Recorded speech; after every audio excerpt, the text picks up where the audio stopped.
programa Oitavo Dia está de volta, hoje fazendo uma reflexão sobre o 9º mandamento da lei de Deus, não desejar a mulher do próximo.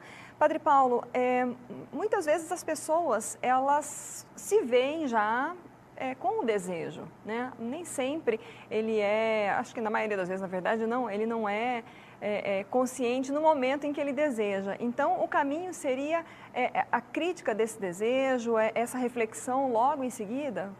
Veja, na realidade, nesse campo da tentação, o pecado ele se dá por estágios, não é?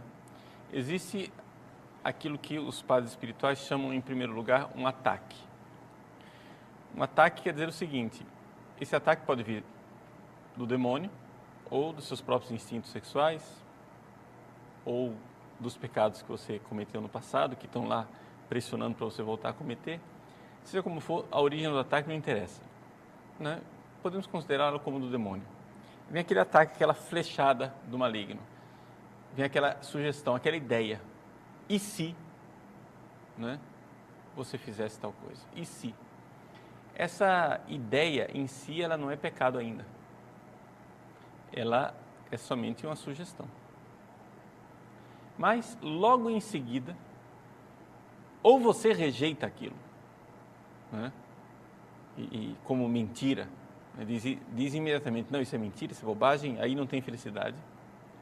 Ou você se detém sobre o pensamento, e aí surge a segunda fase, que é o deleite, onde você vai degustando aquela ideia.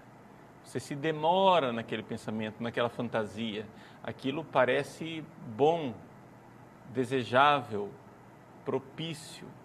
E aí você vai degustando aquilo. Ali já aconteceu algo de pecado, né? Então, quando a gente confessa maus pensamentos, né, pensamentos de índole sexual, etc. e tal, aqui já é o pecado. Se você simplesmente tem um mau pensamento, é uma coisa. Se você alimenta, é outra. Eu me lembro, quando eu fazia catequese, era adolescente, um aluno perguntou para o padre, que era nosso professor de catecismo: padre, eu não posso evitar ter maus pensamentos. O padre disse: olha, você não pode evitar que o urubu sobrevoe o telhado da sua casa, mas você pode evitar de pôr carniça no quintal. Não é? Ou seja, de alimentar aquilo. É a minha correspondência, a minha atividade. Não, aí o pensamento vem e houve o deleite.